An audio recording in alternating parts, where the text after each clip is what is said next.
Jornal da Rede Alesp conversa agora com o advogado Victor Fernandes Serri de Souza. Ele é especialista em processo civil e contratos. O doutor vai falar com a gente sobre as mensalidades escolares durante a pandemia do coronavírus. Olá, doutor. Bom dia, seja bem-vindo aqui ao Jornal da Rede Alesp, tudo bem? Bom dia, Caterina. Bom dia, Jeremias. Prazer falar com vocês. Tudo bem, obrigado. Prazer é nosso. Bom, doutor, dentre aí as medidas, tomadas então para o combate da pandemia, o isolamento social resultou no fechamento das escolas, das faculdades, de cursos em geral, deixando então os estudantes aí de todo o país sem saber quais serão seus direitos e obrigações, perante os estabelecimentos de ensino. A gente sabe que, embora o direito ainda não tenha todas as respostas, para uma situação, pelas situações que surgem aí em decorrência desse cenário tão atípico, doutor? Eu queria começar essa entrevista falando um pouquinho, nesse primeiro momento, de qual tem sido, ou quais têm sido, as recomendações do PROCON aqui de São Paulo, nesse momento, dentro dessas relações. Perfeito, Caterina. Essa circunstância e essas diretrizes, elas já passaram por diversas mutações desde o início da pandemia, em meados de março. Isso porque a situação é sui generis, é nova, é diferente para todos, e exigiu um esforço recíproco e uma adaptação, seja dos estabelecimentos de ensino, sejam dos alunos. Então, a partir disso, começaram a emergir algumas transações entre os sindicatos das escolas e o PROCON. Então, em maio, ao final de maio, o PROCON fez emergir uma nota técnica que estipulava algumas diretrizes.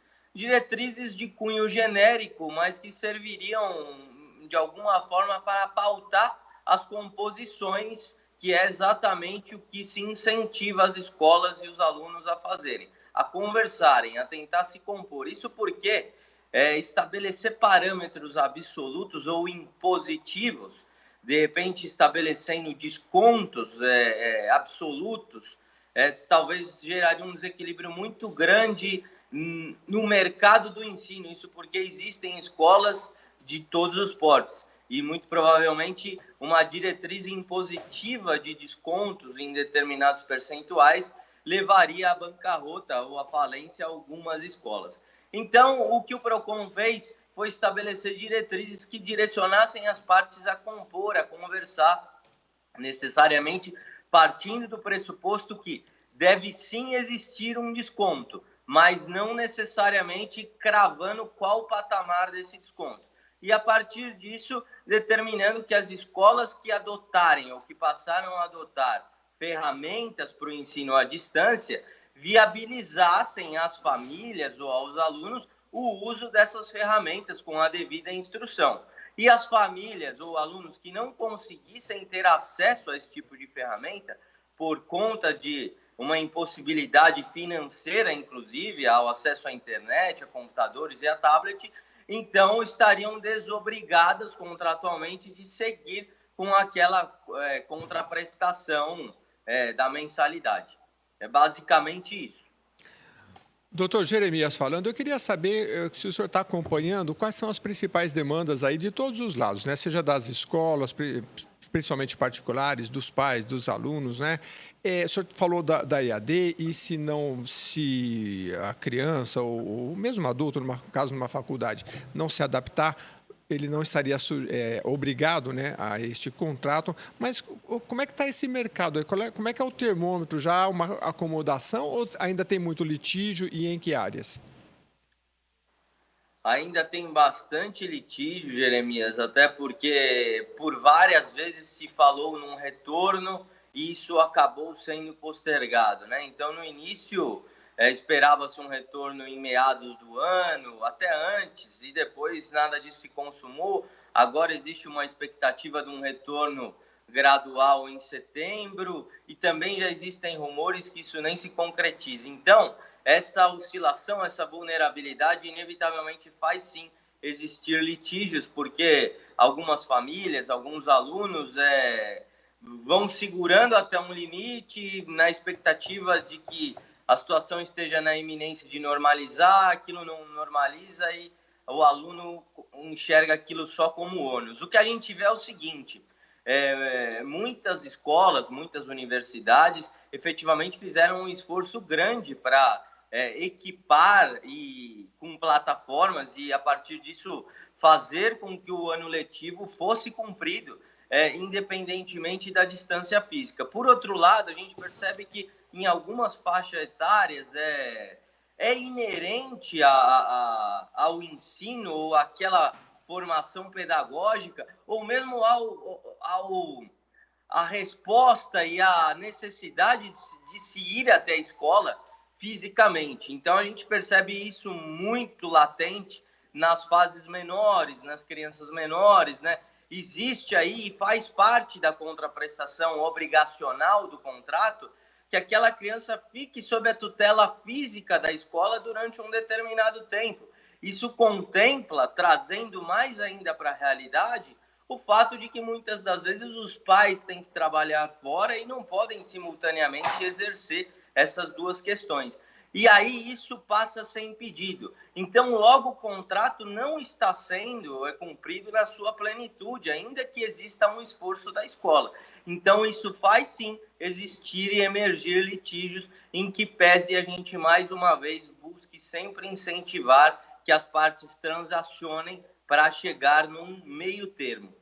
Qual é a orientação que o senhor dá para os pais em relação à união? Por exemplo, se unir, por exemplo, num grupo de WhatsApp para que todos conversem e aí possam dialogar com a escola, por exemplo, e se houver algum tipo de acordo, isso tem que ser formalizado?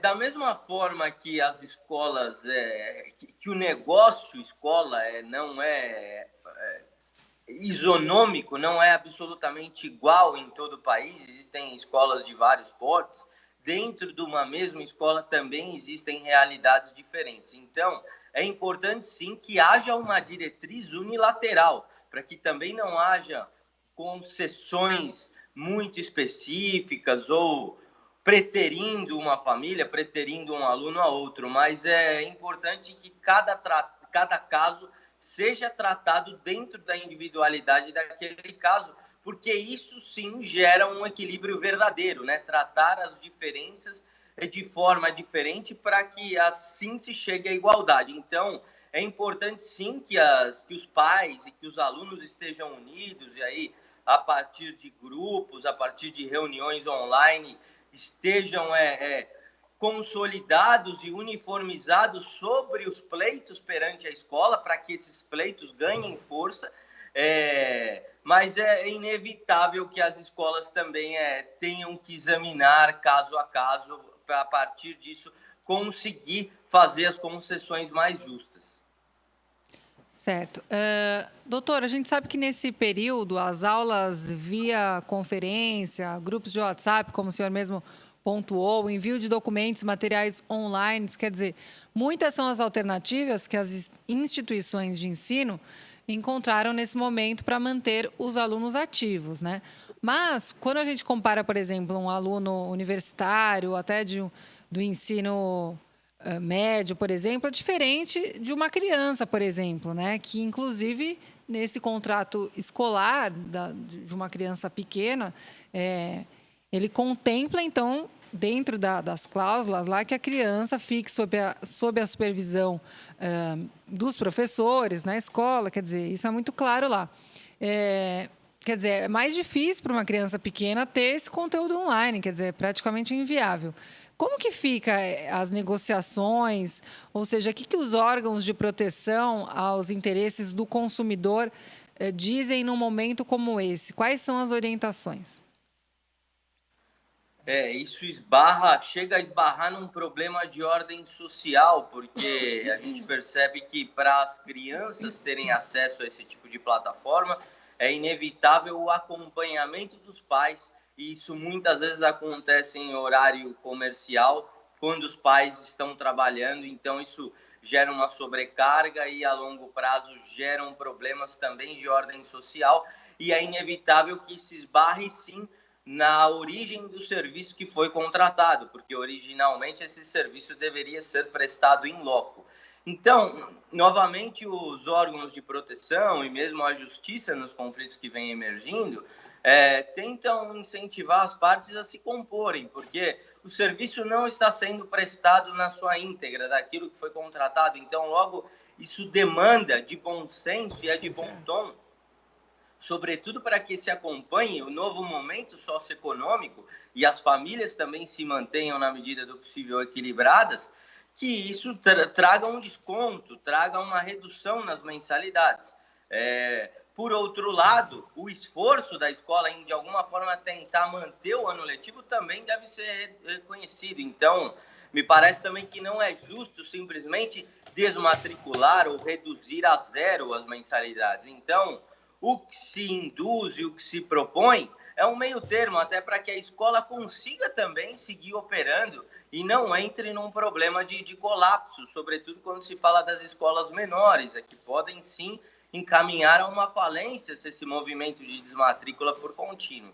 Então, o que os órgãos recomendam e o que nós profissionais também recomendamos por exercer função social e sempre desincentivar o litígio, a contenção, é que as partes busquem transacionar dentro do bom senso. Quem sabe não o 0% e não 100%, mas quem sabe meio, 50%, uma redução proporcional àquilo que está sendo prestado, consiga atender aos dois lados. Tá certo, nós conversamos então com o Dr. Vitor Fernandes Serri de Souza, que é advogado especialista em processo civil e contratos. Ele então que trouxe esclarecimento de como ficam as mensalidades escolares durante a pandemia da Covid-19. Doutor, muito obrigada então pela sua participação aqui conosco, foi muito esclarecedor. Aliás, Eu agradeço